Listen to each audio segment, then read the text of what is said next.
Kalau nggak salah saya pernah membaca pesan ya Kiai Haji Hasyim Muzadi waktu itu. Kalau kita memikirkan banyak orang gitu, pasti untuk diri sendiri itu akan tercukupi. Tapi kalau saya memang berangkat dari diri sendiri dulu, gitu. Kayak saya harus cukup gitu. Mau bagaimanapun keadaan saya itu, saya cukup itu bukan dalam cukup materi ya, tapi bahwa saya merasa cukup, gitu dengan diri saya sendiri. Saya sudah merasa penuh dengan diri saya sendiri, gitu ya. Nah, baru di situ saya akan lebih welcome untuk menerima semua hal di luar gitu. Entah itu permasalahan atau entah itu gerakan-gerakan organisasi atau apapun itu. Oke. Let's open the card. Wow. Ayo kita lihat. Kita akan lihat dari yang pertama dulu. Tadi Silakan apa? dibuka. Live ya? Live ya, oke. Ini ya. Iya, boleh dua-duanya. Ketum Kopri. Iya. Sebuah kehormatan di ruangan ini diberkahi Ketum Kopri. Gitu. Tapi kita coba tanya-tanya gimana Banyumas kemarin. Oh iya kemarin kan Bu Kopri kan kemarin MC ya di Banyumas. Langsung pada intinya ya. Kemarin Bu Kopri MC di Banyumas ya. Ada acara Dan keren banget. keren banget. keren, Dia kayak pengukuhan 100.000 patriot ketahanan pangan gitu ya. Keren. Kayak dia mengorkestrasi semangat kader. Betul. Termasuk semangat yang lain. Lebih kepada menyeimbangi Mas Badi sih. Ini Mas Badi harus kesini. Harus kesini. Ntar harus. Oh, tapi yang disuruh tabel sebenarnya bukan Mas Badi. Tapi Ada tuh. Apa Kebetulan pas part saya ya. paling Mas Badi udah tahu wah ini. Iya, akhirnya dilempar. Jangan dilempar dulu. Terus Ingrid ngapain ketawa-ketawa kayak tahu aja Ingrid. Pasti kan hal-hal yang berkaitan dengan disalahin. Ngomongin salahin ada Ingrid nih di sini. Iya. Tapi aku mau nanya dulu, maksudnya kita kemarin juga ke Banyumas, bahkan pernah ngopi sama Bu Ketum ini ya. Bu Ketum. Betul. Ngopi dan dia banyak sekali dikelilingi oleh Kader-kader yang militan itu ya. Militan. Kayaknya Kader Ansor atau kader Kopri? enggak yang kita ngopi itu kan itu kader Kopri semua itu. Emang kalau juga Dancer juga kan? ya lu. Iya lu juga. Karena gue ditugasin Bang Hamzah suruh ngawal sampai pulang. Sampai pulang tapi nyampe di stasiun doang. Nyampe di stasiun dan ada yang ketinggalan. Tapi sudah dikembalikan kok hari ini. Iya. Berkah podcast Ansor. Mbak, tapi memang kalau ke daerah-daerah itu memang kayak begitu ya ramainya ya? Ya alhamdulillah ya. Kan per hari ini sebetulnya kita selingin sambil yang serius juga kali ya. Iya, nggak apa. Sebelum nanti kamu diramal. Dibongkar semua. Ini udah ada properti. Dibongkar semua. Dibongkar. Oke.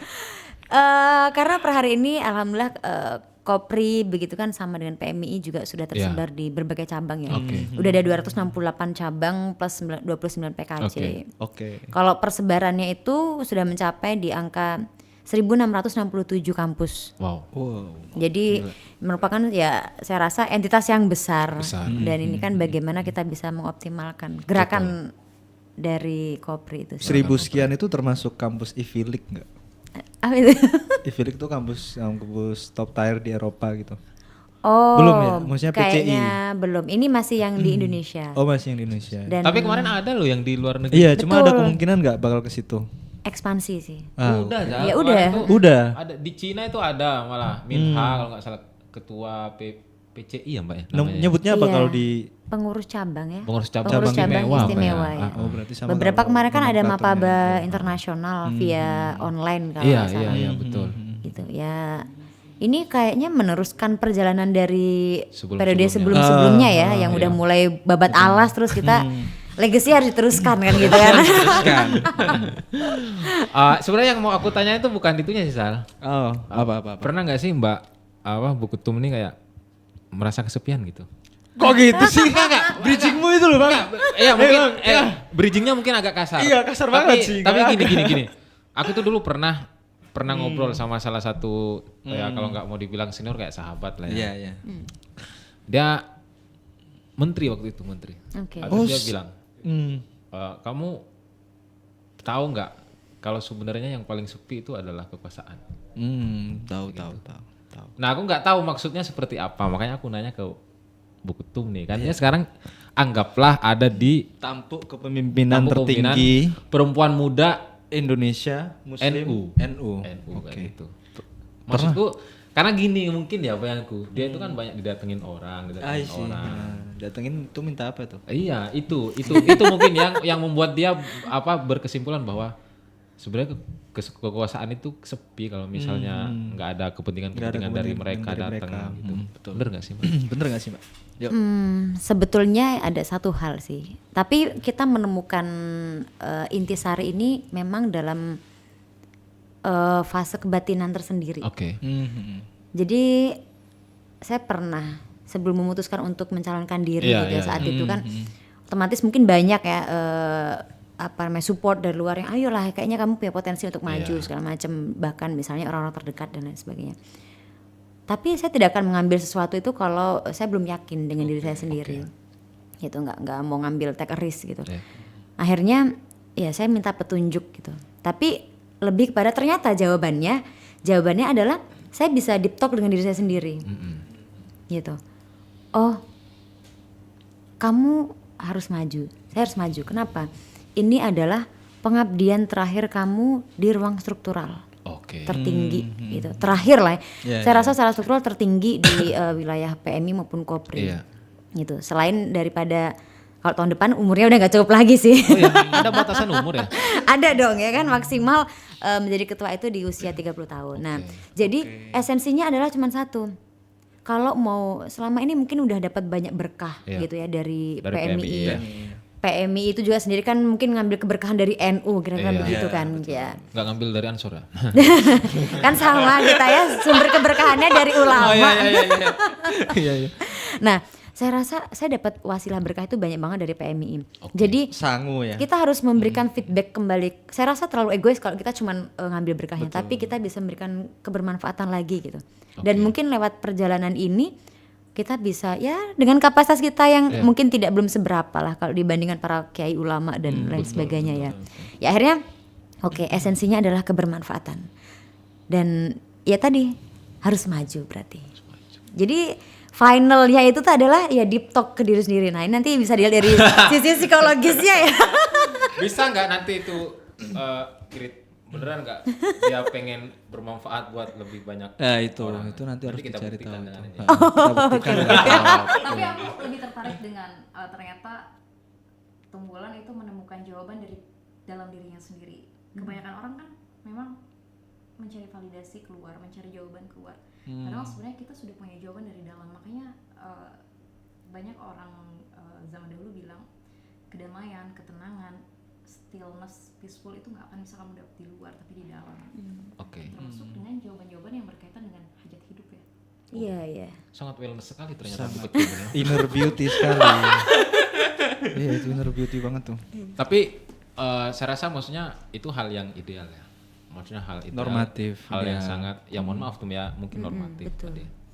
Artinya kan ke depan juga banyak tantangan-tantangan yang mungkin itu bisa menyingkirkan apa yang dibilang Ketum tadi itu. Maksudnya mau bermanfaat ke orang atau apa dan sebagainya. Ketika dihadapkan pada suatu persoalan yang itu misalnya harus dipilih ini antara kita mau milih banyak orang atau lebih kepada menyelamatkan tanda kutip diri sendiri. Karena nggak mau loh, maksudnya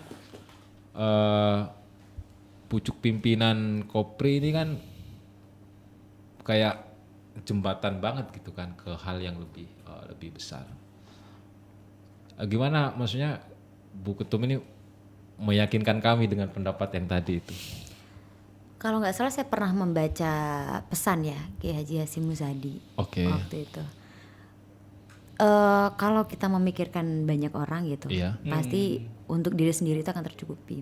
Tapi kalau saya memang berangkat dari diri sendiri dulu, gitu kayak saya harus cukup gitu. Mau bagaimanapun keadaan saya itu, saya cukup itu bukan dalam cukup materi ya, tapi bahwa saya merasa cukup, gitu dengan diri saya sendiri. Saya sudah merasa penuh dengan diri saya sendiri, gitu ya. Nah, baru di situ saya akan lebih welcome untuk menerima semua hal di luar gitu. Entah itu permasalahan atau entah itu gerakan-gerakan organisasi atau apapun itu gitu. Saya rasa saya cukup dengan diri saya sendiri, kemudian saya cukup dengan ibaratnya apa ya, support gitu, izin atau restu dari keluarga, misalnya dari pasangan gitu ya, suami gitu ya, kemudian dari orang tua, dari mertua, itu yang paling inti banget menurut saya, itu udah cukup.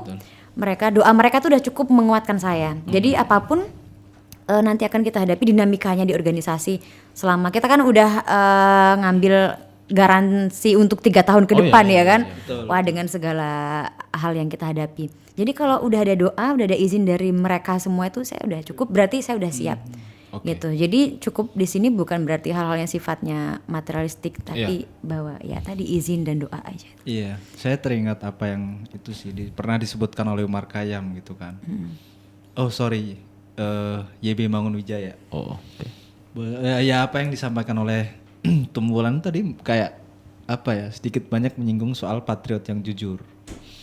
Jadi Tumbulan tadi kan deep talk tuh dengan dirinya sendiri kan, terkait apakah saya ini mau maju atau mencukupkan diri, menghibahkan dirinya di tingkat yang mungkin bahkan tidak di atas, tapi mungkin cukuplah di sini. Tapi ternyata ada kemaslahatan yang perlu saya jaga nih. Iya. Ada umat yang perlu saya rawat ini. Dan apa ya, sorry, bukan maksud untuk menyinggung soal kekuasaan saja, tapi Tumbulan tadi cukup apa ya, representatif untuk bilang bahwasanya sebagai seorang pemimpin kita tuh sebenarnya nggak boleh terlalu egois terhadap pilihan hidup kita sendiri. Ada segmen, ada sendi kehidupan lain yang harus kita cukupi terlebih dahulu, yaitu restu. Dan restu itu bisa hadir dari orang tua maupun mertua dan juga motor penggerak organisasi. Itu kan. Tapi patriot yang jujur cukup representatif untuk dikatakan untuk ditempelkan terhadap Teh Wulan sih. Sorry, Tumbulan kok Teh Wulan. Bukan. Kalau misalnya anggaplah ya, aku meminjam bahasa patriot kamu itu. Dalam bentuk apa patriot itu selama 3 tahun ke depan tuh? Iya Tum, bisa direalisasikan nggak? Anggaplah yang sudah dilakukan nih sekarang sama bayangan-bayangan ke depan. Kita kan ngambil satu tagline ya, kalau boleh saya sebutkan sebetulnya visi besarnya itu kan membentuk entitas perempuan yang berdaya ya. Dan hal ini untuk menopang kelembagaan Kopri yang dikdaya. Tujuan goalsnya itu ya menuju Indonesia Emas 2045, tentu kan begitu. Yang akhirnya kita turunkan dalam misi-misi gerakan kita, yang salah satu yang mungkin sering sahabat-sahabat dengar atau mungkin belum dengar, supaya hari ini tahu gitu ya. Satu tagline kita gitu ya. Perempuan berdaya Kopri dikdaya itu paling simpelnya. Jadi berdaya itu saya turunkan dalam trilogi pemahaman. Berdaya itu 3B kalau kita sebutkan. Biasanya kan ada beauty, brave, behavior gitu ya. Tapi kalau kita 3B yang berbeda. Pertama, berdaya di atas kaki sendiri. Jadi berdaya tak sakit sendiri. Berdaya di atas kaki sendiri, berdikari.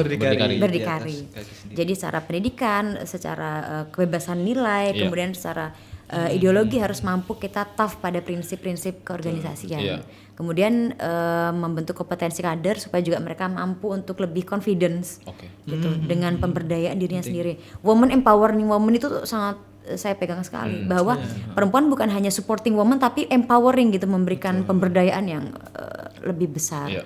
Dimanapun tempatnya, dimanapun lokusnya harus saling memberikan kekuatan itu. Gitu. Nah, kemudian yang kedua ya berdaya bersama Kopri. Artinya ketika kompetensi kader itu sudah mulai kita optimalkan, saya rasa Kopri secara kelembagaan juga harus memberikan support gitu. Jadi kekuatan kelembagaan itu juga kita build bareng-bareng gitu. Jadi antara kader dan lembaga itu sinergi, kekuatannya kita jadiin satu. Dan terakhir ya B-nya itu berdaya saing global. Gitu. Ada target global berarti ya? Iya, dan itu emang sudah dicanangkan juga kan oleh Ketum PBNU kan, ya, terkait internasionalisasi. Bukan lagu internasional yang dinyanyikan sama Pak Prabowo kemarin. Internasionalisasi. Kalau kita globalizing woman. Iya, globalizing woman itu maksudku Bapak. Tapi menarik. Yang menarik dari Tumbulan, ngomongin soal Coba Grit, kamu nggak usah bilang yang menarik dari tadi menarik. Nggak menarik Kamu lah. sekali-kali. Sekali-kali. Mentang-mentang mau masuk struktur ya. Soal Perez, tapi aku melihat orang secara objektif. Dari tadi Tumbulan ngomongin, oke aku hilangkan yang menarik ya. Jangan terlalu mengglorifikasi. Dari tadi Tumbulan ngomongin soal berdaya. Kita akan melihat, menilai seseorang itu dari apa yang nampak. Karena pikirannya, perasaannya, nilai-nilai yang dipegangnya itu kan tidak kelihatan ya. Tapi perilakunya, tindakannya, keputusannya itu kelihatan. Nah, aku melihat bahwa Tumbulan ini adalah seorang yang walk the talk. Jadi dia tidak hanya ngomong-ngomong doang, nggak hanya bilang bahwa pemberdayaan perempuan itu penting, berdaya itu harus diupayakan dan seterusnya. Tapi Tumbulan melakukan itu begitu. Sehingga tidak omdo, nggak omon-omon ya. Jadi sebelum Tumbulan memberdayakan orang lain, jauh sebelum aku tahu Tumbulan ini mencalonkan diri sebagai ketua Kopri, aku tahu bahwa Tumbulan memiliki public speaking yang baik dan tentu itu bukan didapat dari hasil belajar yang sifatnya tuh singkat, lalu kemudian itu berlanjut. Aku melihat sisi long life learner, sorry sekali lagi ini bukan Perez ya, tapi aku melihat mentality long life learner yang selalu mau belajar dimanapun dan kapanpun. Karena dalam dunia self development, perkembangan diri, kita ditempa untuk tidak selalu berada dalam kondisi yang nyaman ya, Tum ya. Tapi gimana caranya kita bisa memperluas limiting belief, bahkan menghilangkannya mungkin, dan kemudian kita bisa melejit bahkan lebih daripada apa yang kita pikirkan. Dan caranya kan nggak mudah tentunya ya, Tum ya. Memuncaklah meskipun nanti. Jadi sebelum berdaya kita harus berdaya sendiri nggak sih? Betul. Harus selesai dengan diri kita sendiri. Kalau nggak selesai kenapa nanti? Dia akan menggerogoti. Jadi PR berarti. Akan menggerogoti yang lainnya. Nanti jadinya bukan memberdayakan tapi memperdaya. Iya, nanti next season kayak Arsenal. Tapi yang Inggris sampaikan tadi misalnya walk the talk ya gitu istilahnya, itu saya juga mengambil satu pesan ya dari Gus Yahya Ketua PBNU bahwa setiap kata harus menjadi kerja dan setiap kerja harus menjadi karya. Iya. Gitu. Jadi ya benar. Masa aku langsung mau bilang kayak begini? Nanti aja. Oke. Oke, saya menggarisbawahi terkait apa ya 3B tadi ya, berdaya dan itulah apa soal perempuan itu. Saya kira ada dua main isu yang tak mengenal tanggal kadaluarsa ya ketika kita menyebut soal perempuan. Yeah. Terutama khususnya di Indonesia. Yang pertama adalah budaya patriarki. Oke. Dimana itu hari ini dan mungkin bahkan akan bertahan sekian abad akan menjadi salah satu obstacle berat lah untuk pemberdayaan perempuan. Yang kedua, yang kemarin nih baru-baru ramai itu soal feudalism. Nah itu kan menurutku dua main isu yang tak mengenal tanggal kadaluarsa ketika kita membahas soal perempuan. Gimana nih Teh Wulan untuk apa ya? Ya tidak harus solving tapi kayak mitigasinya tuh gimana? Dan karena ya orang-orang kadernya Tumbulan kan perempuan, Nahdien, pesantren. Tapi Nahdien semua enggak dengan gue itu. Enggak, sekarang kader PMI itu ini beragam enggak hanya Nahdien loh. Iya, beragam. Beragam. Diversity-nya dapat banget. Diversity-nya dapat. Cuman kan tetap terus pertempurannya kan di medan dua itu. Iya. Oke. Dan sorry Tum, Iya. saya mau menambahkan dikit aja. Dan dua hal yang disebutkan oleh Afrizal belakangan ini kan selalu dikonotasikan dengan, mohon maaf ya, tanda kutip pesantren. Banyak sekali aku melihat konten-konten yang yang dua hal tadi itu dikaitkan dengan pesantren, seolah-olah kayak patriarki, feodalisme itu bukan hanya terjadi di pesantren tapi di ranah hukum juga. Iya, di ranah hukum yang kekerasan seksual tuh banyak gagal gara-gara hakimnya masih mindsetnya masih patriarki. Iya. Gimana tuh melihat itu? Semakin kompleks sih kalau menurut kalau dikaitkan dengan gimana kalau kita tarot aja dulu. Sebetulnya ini yang membuat saya itu tertarik untuk berproses di Kopri. Oke. Karena masalahnya kompleks tadi. Karena gini, iya. Jadi dulu saya berprosesnya tuh pure di PMII sampai jadi ketua komisariat PMII-nya. Di Ciputat ya? Di Ciputat. Ya kan kalau di sana komisariatnya fakultas ya. Fakultas Saintek itu saya ketua komisariat PMII. Nah, di saat itu saya rasa gitu. Kayaknya saya jadi ketua komisariat perempuan lagi gitu kan ya. Udahlah, kita juga pasti bisa handle semua dinamika yang ada atau pemberdayaan semua kader, apalagi kader perempuan. Memang saat itu belum ada kopri di komisariat saya. Jadi saya rasa oke, bisa.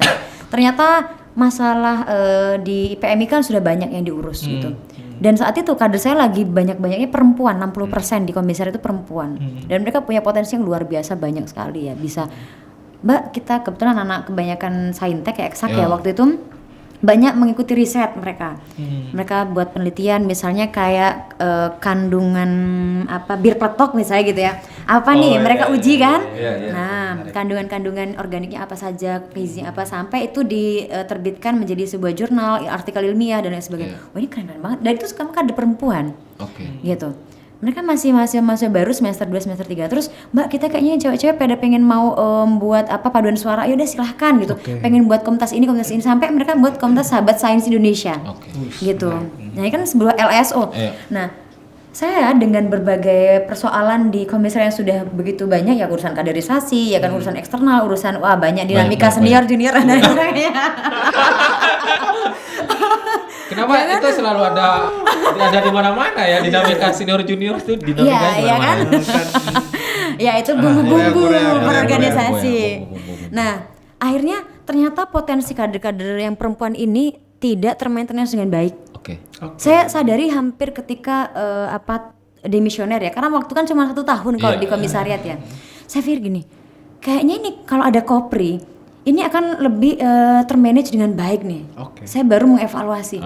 Wah, ini komisariat saya udah butuh ada kopri nih. Saya aja, saya aja perempuan gitu ya, nggak mampu menghandle semua potensi yang ada. Apalagi misalnya tanpa mendiskreditkan, dan itu mungkin pemahaman patriarki juga ya. Apalagi kalau ketuanya laki-laki yang secara mungkin persuasif nggak begitu tahu potensi perempuan apa saja dan sebagainya gitu. Nah, akhirnya langsung di RTK saya sarankan bentuk kopri setelah ini. Karena dengan kesadaran penuh bahwa kita benar-benar butuh. Jadi adanya kopri itu untuk ruang pemberdayaan betul-betul, untuk ruang eksplorasi, untuk ruang ekspresi baru gitu. Jadi kalau mungkin masih ada yang berpikir ini sebagai ruang yang kompetitif gitu ya di internal, no, saya bilang ini big no gitu. Ini ruang pemberdayaan betul-betul. Nah, setelah itu sudah akhirnya saya berproses cabangnya itu di Ketua Bidang Kaderisasi Kopri Cabang. Wah, gitu ya. Wah, ini dari beberapa komisariat kok ternyata nggak semua komisariat ada koprinya nih gitu ya. Seperti permasalahan di komisariat saya tadi gitu. Padahal kopri ini kalau di maintenance dengan baik ini akan jadi kekuatan yang luar biasa. Potensi. Iya. Perempuan itu kalau sudah mereka punya kekuatan gitu ya, the power of emak-emak gitu. Kalau udah ngesen dia apa? Betul, itu akan luar biasa, akan dikdaya lah. Saya rasa begitu. Nah, tapi kan memang banyak PR-PR yang kita harus menginfluence supaya kader-kader PMI Putri itu juga tertarik dengan kopri itu sendiri, supaya mereka confident dengan adanya kopri gitu. Kaitannya dengan apa yang saya tanyakan tadi, nyambung sama apa yang dikatakan oleh Gus Yahya juga. Sampai saat ini tuh saya masih bingung ya, nggak tahu Bulan apakah sudah menyusun kerangka teori atau gimana. Kan Gus Yahya pernah bilang anak-anak muda NU tuh terutama perempuan tuh nggak usah ikut paham feminisme.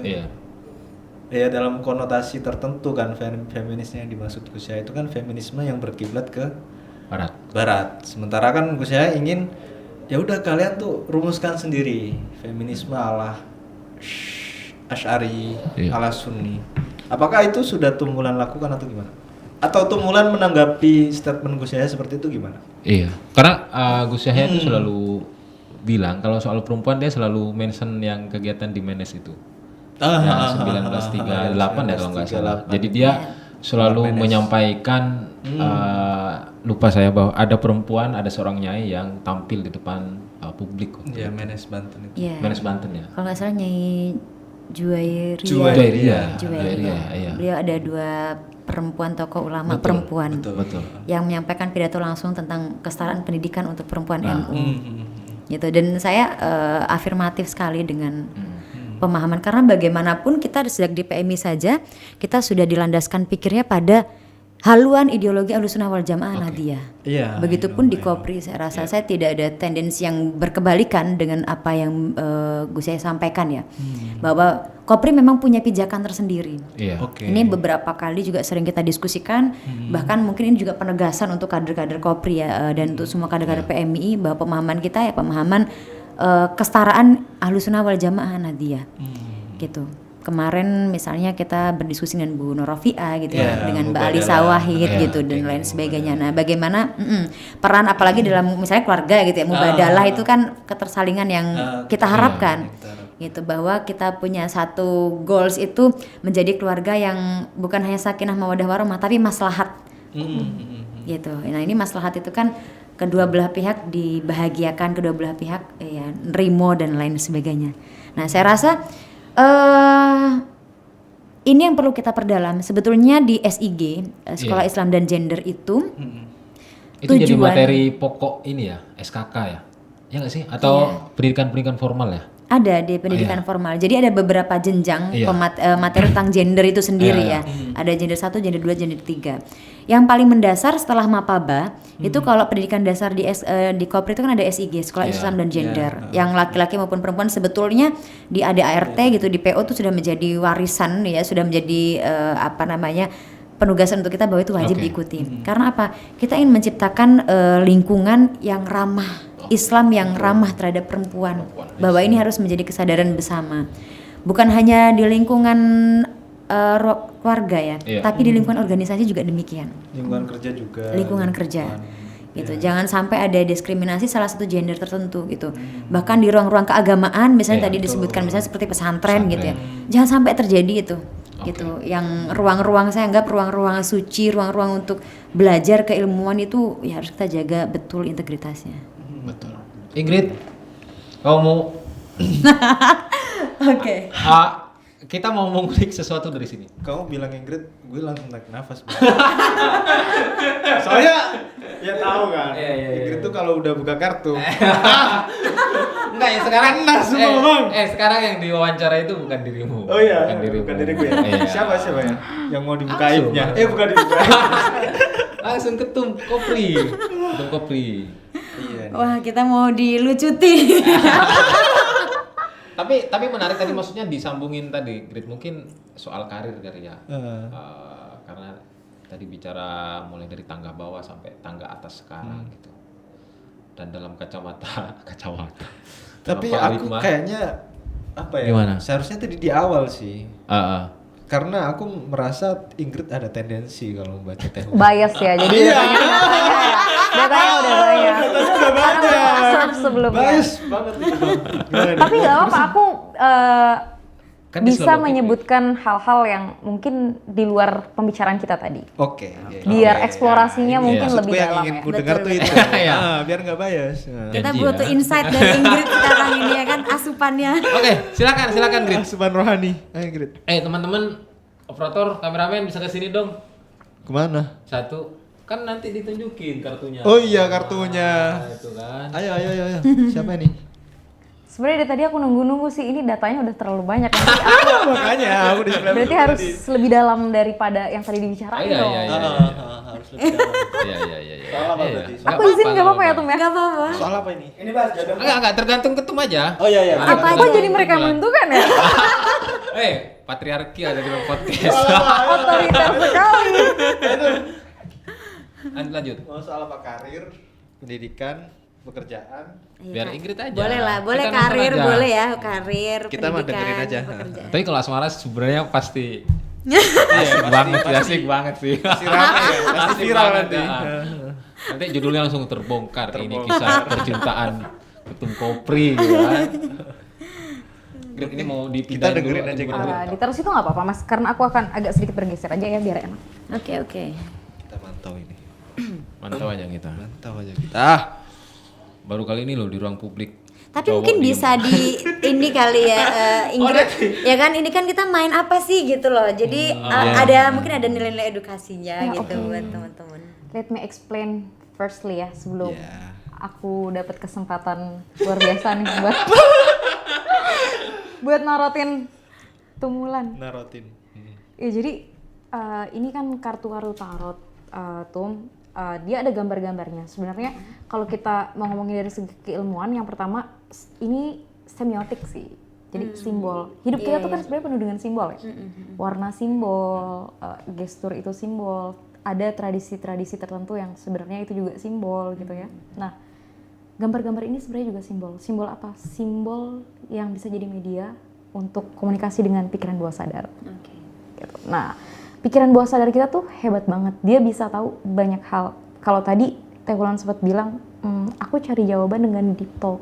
Oke nggak aku melanjutkan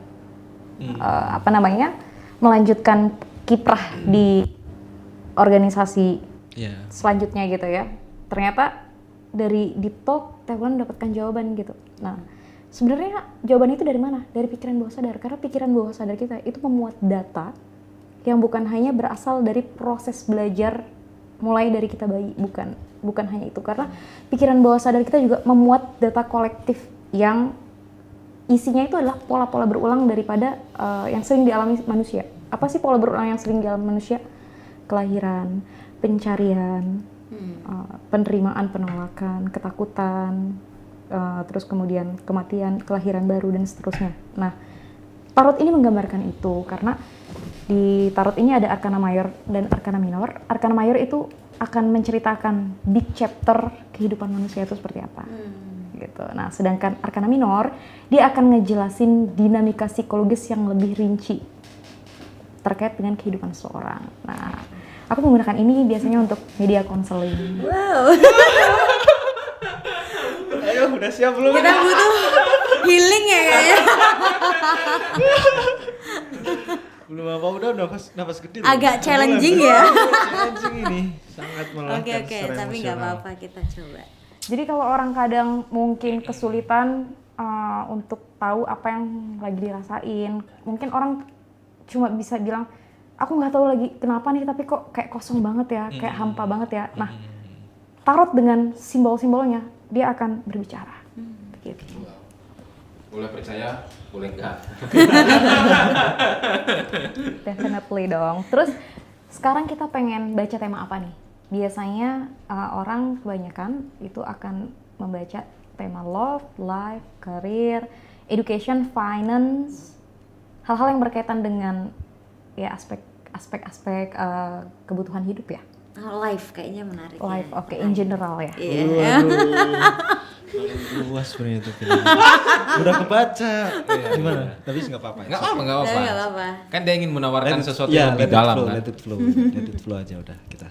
Atau kayaknya udah agak mendiskriminasi ya. Penasaran dengan sesuatu. Enggak, kita angkat tangan soal ini. Let it flow. Ya. Ngalir aja. Yuk. Oke. Ini mungkin nanti boleh di skip karena aku perlu tahu nama sama tanggal bulan tahun lahirnya. Tunggulan. Namanya Wulansari. Wulansari Aliatus Solihah.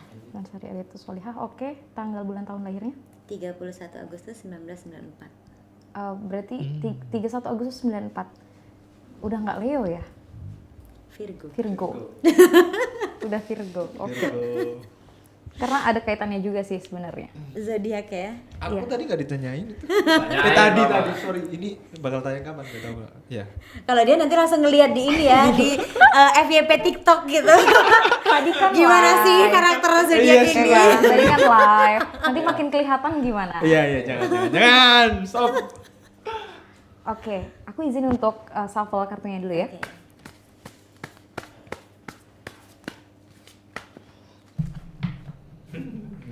Nanti kayak ketum sendiri yang penasaran nanti dia. Iya. Gitu. Bakal nagih sih, bakal nagih. Oke, aku akan split.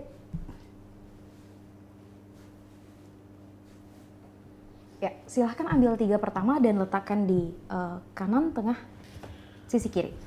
Wow. Dalam keadaan tertutup. Bismillahirrahmanirrahim ini. Oh, udah dihalal Oh ini Bebas. ya. Bebas. Tunjukin kamera ya. Oh tunjukin kamera. Oh nanti. Oh ya nanti. Secret ya. Satu. Kameramen diem aja kameramen tuh. Jangan banyak gebrakan baru, Bang. Maaf nggak tahu kan. 2. Oke. Gak usah gemeter. Iya. Ini kayak lagi mencari pemberuntungan. Oke. Oke. Ini mau diberesin dulu nggak? Nggak usah. Nggak Biarin usah, aja. nggak apa-apa.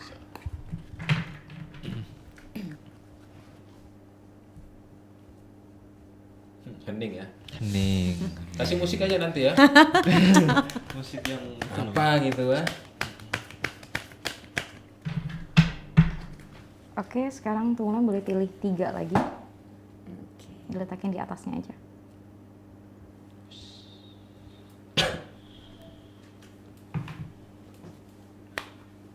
Di sini.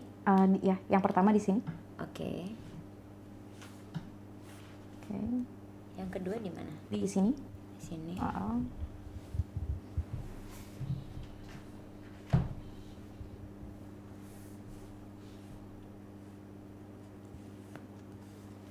Oke. Let's open the card. Wow. Ayo kita lihat. Kita akan lihat dari yang pertama dulu. Tadi apa? Silakan dibuka. Live ya? Ya. Live ya, oke. Ini ya. Iya, boleh dua-duanya. Dua-duanya. Sangat general sekali sebenarnya. Iya, sebenarnya Langsung cerita dibuka dari kayak tadi. gini aja tuh. Oh gini. Iya. Set. Oke, biar kita lihat kartunya reverse atau enggak. Oke, enggak reverse ya. Kalau mau ditunjukin Nine kamera of boleh atau enggak usah? Boleh, boleh. Nomor. Tunjukin kamera. Wow. Boleh tuh. Boleh. Kalau mau ditunjukin ke kamera. Oke. Sorry. Menegangkan. Sangat Ini menegangkan. apa nih maksudnya? Fokus, fokus, fokus. Oke. Oke. Sudah. Oke. Silakan. Taruh. Boleh dibuka Yang berikutnya. Kedua. Oke. Langsung ditunjukin kamera. Let's see. Si. Apa ini? Oke. Cerah kayaknya. Cerah banget tuh. Gila. Ini kok banyak gambarnya ya? Enggak banyak. Gitu ya. Ada 2 kartu tower keluar. Iya, ada 2 kartu tower keluar. Gila, keren. Oke. Silakan. Yang ketiga. Cemerlang sih ini. Wih, Emperor. Pedang. Wah, serem sekali nih pedangnya. Wow, ayo Grit, mainkan Grit. Oke. Jangan bias ya. Oke. Tenang. Iya. Kadang mulut itu hanya ngomong apa-apa yang di permukaan aja. Asik. Oke, Bawah sadar tuh lebih daripada itu. Langsung deep ya. Oke, di sini ada 2 kartu tower. Wah, apa artinya? Jadi aku melihat mungkin ini bisa 2-3 tahun ke belakang, 1-3 tahun ke belakang ya aku lihat. Ada kejadian yang itu sifatnya tiba-tiba dan itu jadi turning point dalam hidup. Nah, turning point dalam hidup ini bukan hanya berkaitan dengan diri Tewulan seorang, tapi juga pasangan dan keluarga besar utamanya. Turning point ini bisa dibilang cukup mengguncang karena tiba-tiba bentuknya bisa kehilangan atau justru tawaran yang sebelumnya belum pernah terpikir. Gitu. Bisa kehilangan seseorang atau kehilangan sesuatu yang itu tuh sifatnya tiba-tiba atau kemudian tawaran yang itu juga tidak pernah terpikirkan sebelumnya. Nah, Senyum-senyum nih. Senyum-senyum nih. turning point ini akhirnya mengubah banyak aspek kehidupan. Kenapa? Karena harus menyesuaikan nilai baru. Terus kemudian banyak compromise dengan keluarga besar juga dan banyak yang harus dikorbankan pada saat turning point ini terjadi. Mungkin di permukaan Tewulan selalu tampak garang. Garang tuh dalam artian kuat. Penuh wibawa, pintar di permukaan. Tapi ada sisi-sisi di kedalaman yang sometimes aku pengen peluk diriku sendiri. Kenapa? Karena Tewulan tahu bahwa Tewulan cuma bisa dapetin itu dari diri sendiri. Why? Orang tua memang sayang. Orang tua memang bisa dibilang secara ekonomi cukup mapan. Maksudnya apapun yang Tewulan mau itu selalu bisa di-provide gitu ya. Tapi orang tua juga punya banyak tuntutan, punya banyak hal-hal yang dibebankan di pundaknya Tewulan. Makanya kenapa Tewulan sampai sekarang bisa menjadi seorang long life learner. Karena mentalnya udah dibangun bahkan sejak kecil. Soal kedisiplinan, gak ada yang namanya nanti. Hal-hal yang kayak gitu tuh akhirnya membentuk di Teulan sekarang? Ini nggak ada ya? Tadi kita ngobrol nggak ada ya? Oke. Aku afirmasi itu nggak ada. Relate? Relate. Boleh kalau langsung ngasih Iya, boleh ngasih feedback, boleh Kak. langsung. Nanti aja biar nanti aja, biar selesai dulu ya. Kita lihat dari perspektifnya Ingrid dulu ya kan. Ayo lanjutkan. Keep going. Nah, kemudian ada di sini ada Knight of Cups, terus kemudian di sini ada Apa itu? 9 ya. Iya. Ya, 9. sorry. 10. 10. Ada 10 pentacles, 10 of Pentacles dan Knight of Cups. Nah, kalau Cups ini kan berkaitan dengan emotion, feelings, sedangkan Pentacles itu berkaitan dengan material. Nah, aku melihat dalam kehidupan Teulan saat ini, di samping menjadi pemimpin organisasi, Teulan juga orang yang sangat realistis dalam hidup, dalam artian nggak bisa dan nggak cukup hanya menjadi seorang ketua tanpa kemudian punya penghasilan yang itu mencukupi Teulan. Jadi artinya bukan tipe yang apa ya, bisa aku bilang nyodorin proposal, enggak, tapi Teulan selalu realistis bahwa Teulan punya potensi, dan potensi yang dimiliki oleh Teulan itu harus bisa bermanfaat buat dua orang gitu ya, buat diri Teulan sendiri dan buat organisasi. Teulan orang yang oportunis. Aku straight on the point aja. Bagus. Teulan adalah orang yang sangat oportunis. Teulan tidak akan mengambil satu kesempatan kalau itu tidak menguntungkan dirinya. Tapi Teulan juga tidak akan mengambil satu kesempatan kalau itu hanya menguntungkan dirinya saja. Jadi satu kali dayung dua pulau terlampaui, itu hampir dalam setiap kesempatan selalu kayak gitu. Wow, amazing. 2 kaki.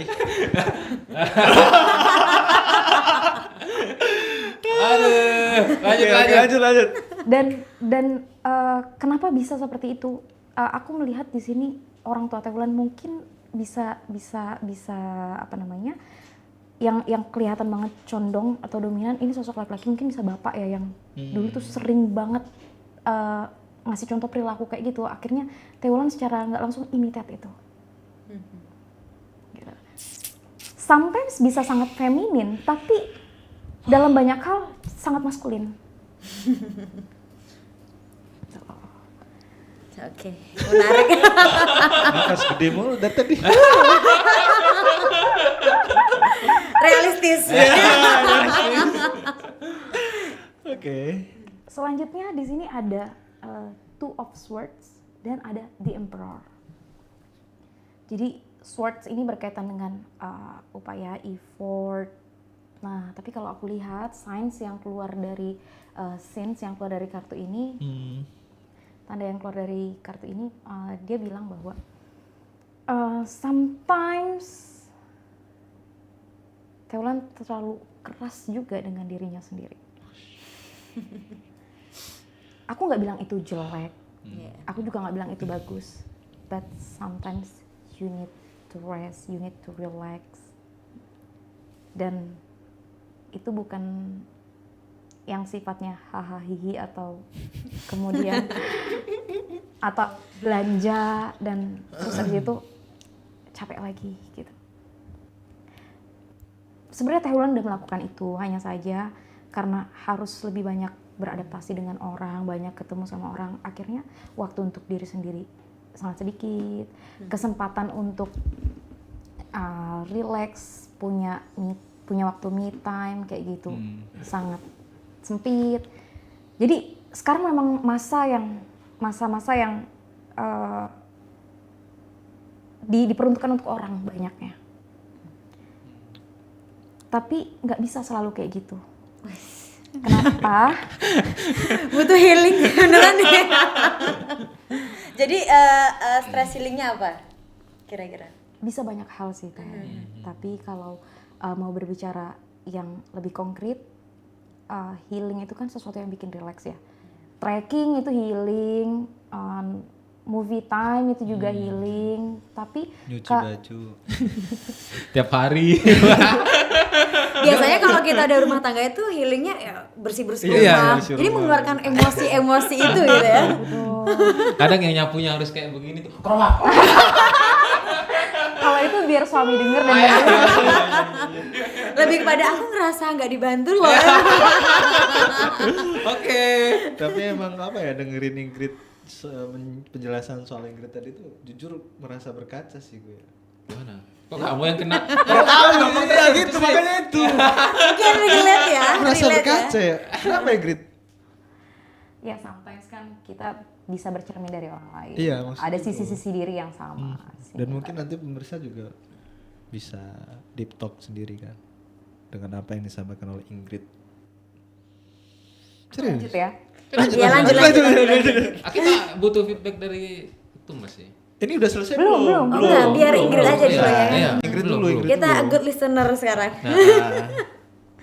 Ya, jadi di kartu Ten of Swords ini juga ada pesan untuk selain ini ya, selain lebih sayang sama diri, maksudnya lebih memperhatikan diri, ada pesan yang ini mungkin perlu di highlight.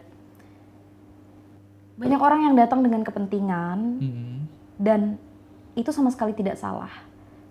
Yang perlu diperluas itu ruang penerimaan bahwa mungkin sekarang Teh Wulan dianggap penting, mungkin saat ini Tumulan dianggap berjasa, mungkin saat ini Tumulan dianggap sebagai seorang yang berkuasa begitu. Tapi suatu saat bisa jadi setelah Teh Wulan tidak ada di posisi ini lagi, mereka yang dulu pernah meminta bantuan, mereka yang dulu sangat percaya bisa menjadi sebaliknya. Normatif nggak sih itu? Jadi Tadi udah disampaikan Iya. loh. Tadi udah disampaikan loh. Iya loh, normatif nggak sih itu? nggak apa-apa, sebentar. Ini mereka berdua itu tidak menjadi observer dan listener yang selalu udah tendensi gitu, punya tendensius. Oke. Oh udah nggak ada kameramen di sini ya? Aku akan tunjukkan kartunya. Oke. Jadi Ya kelihatan tuh. Oke. ini ada satu orang pegang pedang 2, di belakangnya ombak atau lautan. Oke. Oh, belakangnya itu ombak atau lautan? Ya, ini ombak di pantai begitu ya. Mana ombaknya? Asik. So asik kameramen harus Telat dipanggil. Itu bulan juga berarti ada maknanya kan? Bulan, Bulan, itu kebingungan, kesedihan.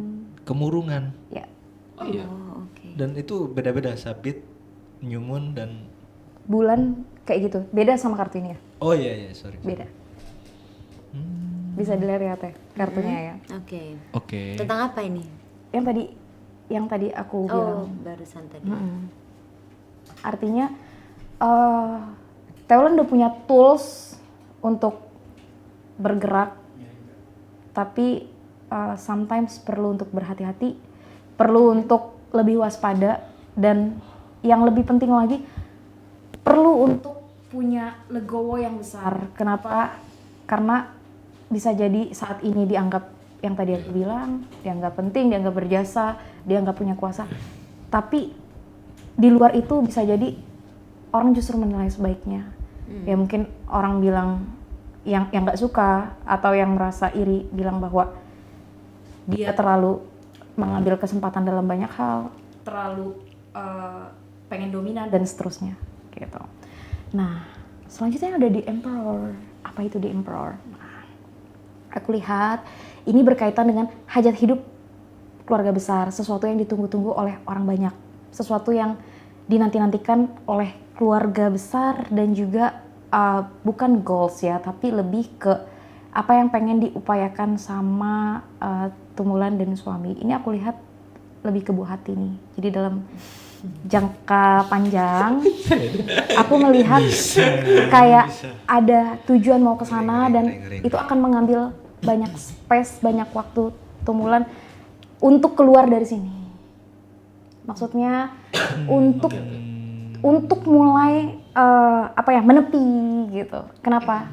Karena visi besarnya untuk masyarakat, untuk orang banyak itu bukan sudah selesai ya, tapi sudah cukup dan perlu di hold dulu, dan perlu untuk menuju ke visi yang lebih kecil tapi kemudian punya tujuan yang lebih besar gitu. Nah, so conclusion ya Berat. dari Kartini. Oke. Diri Tumulan sekarang bukan terbentuk 1, 2, 3 tahun ke belakang, bukan terbentuk dari waktu yang singkat, perjalanan yang pendek, tapi itu sudah dimulai dari kecil, mulai dari pola asuh orang tuanya. Tumulan mengimitasi banyak hal, banyak perilaku, banyak prinsip, nilai-nilai hidup, sehingga kemudian Tumulan bisa menjadi seperti yang sekarang. Sometimes sisi maskulinnya sangat besar, tapi di konteks-konteks tertentu juga bisa sangat feminin dan penuh pengertian, keibuan begitu. And then kadang memang harus berhadapan dengan turning point, perubahan-perubahan hidup yang ini kayak bikin shock sih. Gitu. Ada aja gebrakannya ya. Kayak kameramen tadi. Oke. Insight besar. Karena Tumulan punya value bahwa selain diri, keluarga menjadi support energi terbesar. Makanya kenapa ternyata di kartu terakhir ada ini, hajatnya orang banyak sekarang diprioritaskan, tapi nanti pada saatnya ketika waktunya sudah tiba, Tumulan akan mulai menepi dan menaikkan hajat hidupnya pribadi. Oke, wow. Keren banget ya. Kita kasih applause dulu lah. Saya tuh dapat insight baru. Apa ya? Apa yang dilakukan oleh Ingrid itu sama kayak Kiai ngijazahi, Pak. Ijazah. Iya, serius. Oke. Agak sedikit mendoktrin ya. Iya, dan apa ya, sifatnya kan domainnya tuh kayak memberi nafas panjang kita untuk hidup lebih lama. Tinggal trust kita aja, mau percaya atau enggak. Situ sih. Sama kayak kita dijazahi kayak itu, mau kita amalin atau enggak. Gitu. Tapi kita dengerin dulu dong. Betul. Feedback tuh. Yoi, itu yang paling kita tunggu sebelum kita selesaikan. Kita next season. episode kan. Next episode. Udah next episode kan tadi. Wah, kirain bagian saya cuma bagian organisasi aja ya. Ini di luar dari brief loh ya. Tapi menarik ya. Tapi menarik sih dan banyak yang kira-kira relate dengan apa yang tadi Ingrid sampaikan juga.